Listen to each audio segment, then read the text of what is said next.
Welcome to another movie plot and enjoy the memories. It begins in the near future during the midst of a Second American Civil War. A fascist group called the Congressional Directorate has taken over the country and every city is under martial law except for Steel Harbor. The last free city in the country has criminals lurking around every corner, so our protagonist Barbara Wire moonlights as a mercenary. The owner of the Hammerhead nightclub has an Alfred to her Bruce Wayne named Curly who begs her to take better care of herself out on the streets. She ignores him and goes undercover as a soggy stripper in a scene that goes for an extra 2 minutes in the extended edition. One of the patrons calls her babe, which is apparently her trigger word, so she kills the unlucky drunk by throwing her stiletto into his forehead. Barb Wire has been hired by the parents of a teenager that the creepy club owner Sharif has kidnapped and is holding hostage somewhere. Once she knocks him out with a blow dart, she locates the girl in the freezer and they escape by belaying themselves out the window with a grappling hook. Delivering the beloved daughter, her parents can only afford to pay half the bounty, so Barb counters by offering them half of their daughter. They'd rather have the whole thing, so our hero just takes what money they have, an expensive car to make up the rest. Meanwhile, in the ruins of Washington, the Congressionals have one of the resistance strapped to a fancy torture table. The main bad guy, Colonel Pryzer, uses it to read the hostage's mind and find out where the biochemist traitor Dr. Corrina fled. She's stolen an antidote for a chemical weapon called the Red Ribbon and fled to Steel Harbor with her freedom fighter husband Axel. Learning this, Pryzer electrocutes the woman and orders the customs agents on the island to hunt down the fugitives. The pair are driven around by a local resistance team until they're all slaughtered by the no mess around customs agents, so the couple remain on foot. We see Axel's capable of breaking 2 agents' necks with his bare hands, while the flailing Cora would be dead by now if it wasn't for him. Nearby at the Hammerhead we meet some of the bouncers like Camille, who deals with all of the nut jobs during the day shift. That night Curly declines a contract from some sheik who tries to offer Barb $1,500 to chop the legs off his ex-girlfriend. Despite the easy money, she's already out on a job and isn't just picking up the sweaty Ruben with her clean bill of health to have a good time. She uses him to gain access to his apartment building, where her real target is this overweight gimp's next door neighbor. Once Ruben's knocked out, Barb gets to work blowing a hole between rooms, which alerts the man's security guards downstairs. Before she can abduct her target, a shootout ensues where the only people killed is when she defeats them by hand and shoots them after. The second concedes to letting her take his boss, but then makes the stupid decision to call her babe, which again she really doesn't like for some reason. She somehow lynches him with her gun, breaking only a nail in the process, then brings the bail jumper to her slimy contact Schmitz. Just like everybody else in this town, he tries to stiff our girl, so Barb whips out her gun and threatens to shoot the hostage if she doesn't get paid. Schmitz hands over the money despite killing this guy later anyway, and Barb returns to the Hammerhead in one piece. She accepts a dance with a young soldier, but the best night of his life is ruined when the club is raided by the chief of police, Willis. He's searching for the fugitives and rounds up anyone with warrants, so Barb takes him into the back room to convince him to leave.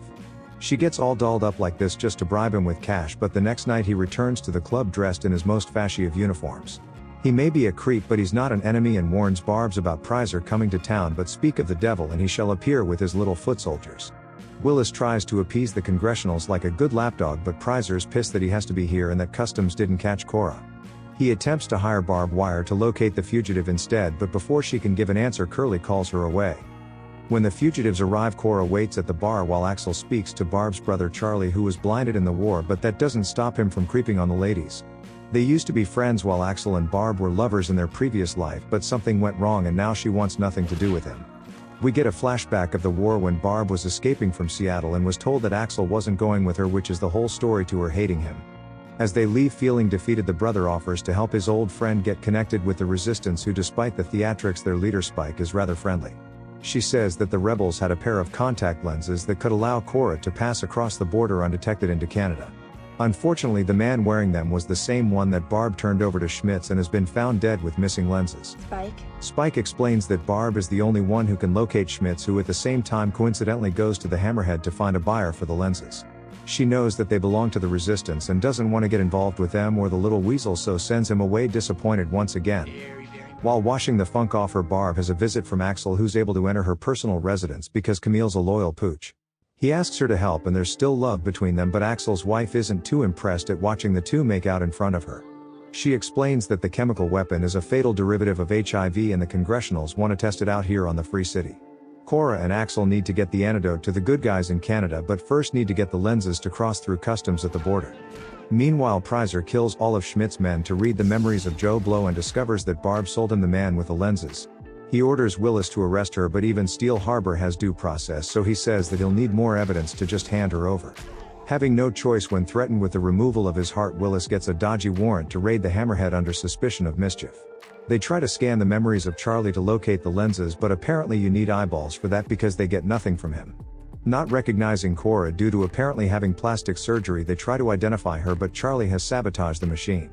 This angers Pryzer, who sicks his dogs on the Hammerhead, trashing every inch of the place, which looks like it hits Curly pretty hard. When the agents leave, Charlie reveals that Schmitz left the lenses in the kitchen, but Stevie Wonder here overheard everything and hid them before the raid. He wants to give them back to the resistance, but Barb would rather just sell them for enough money to escape this crappy town. She goes to a junkyard where the pot-bellied gang work for the heaviest man in the city, known as the King of the Underworld. He gets lugged around in a bulldozer because I assume Big Fatso can't walk, and chows down on a turkey leg while accepting Barb's tribute of donuts.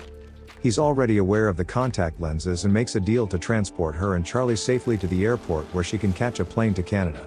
Before that happens, Charlie goes to speak with the resistance only to be captured by the Congressionals, who've already slaughtered all his friends.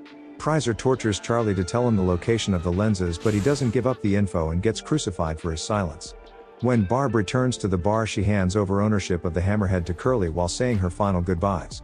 He tells her about Charlie going to see Alex, so they rush over to the resistance headquarters to find that they're already too late. She discovers Charlie's body when Axel and Cora arrive at the best possible time to ask for help. Wanting revenge and with a ride that leaves for Canada in less than an hour, Barb arms herself and takes the two in an armored truck to the junkyard. She makes good on her deal with Fatso and hands over the lenses, but Barb says that she's only in this for herself and these two are just baggage.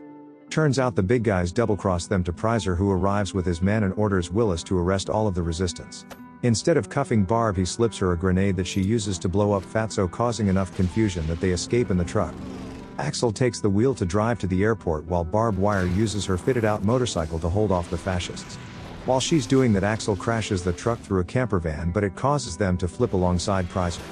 They all jump out and a shootout ensues until Barb returns and tells the married couple to take her plane while she remains there to buy them time. She's almost immediately trapped between Pryzer's forklift and a wreckage while he drives around cackling away like a madman. We've also got Axel on top of a crane fighting one of his lieutenants, because why not, while Willis takes Cora to the airport or something. Axel knocks the guy off, then commandeers the controls just as Pryzer's about to execute the still trapped Barb Wire. He picks them up off the ground and begins swinging them around hundreds of feet in the air, as this is better, I guess. As their fight continues, Pryzer tells Barb that this is just like his favorite song, I've Got You Babe, as a shoehorned way to get him to call her the trigger word. Like spinach to Popeye, it empowers Barbara to climb the load and disconnect it from the crane, causing Pryzer to fall to his demise. By night, Axel and Barb reconnect with Cora and Willis, where Barb reveals that she was wearing the lenses the whole time. She just plucks them right out of her eyeballs and gives them to Cora so that she can disgustingly pass through the scanners undetected.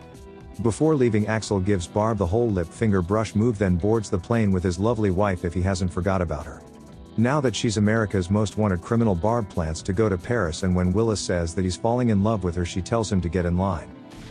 And the movie ends.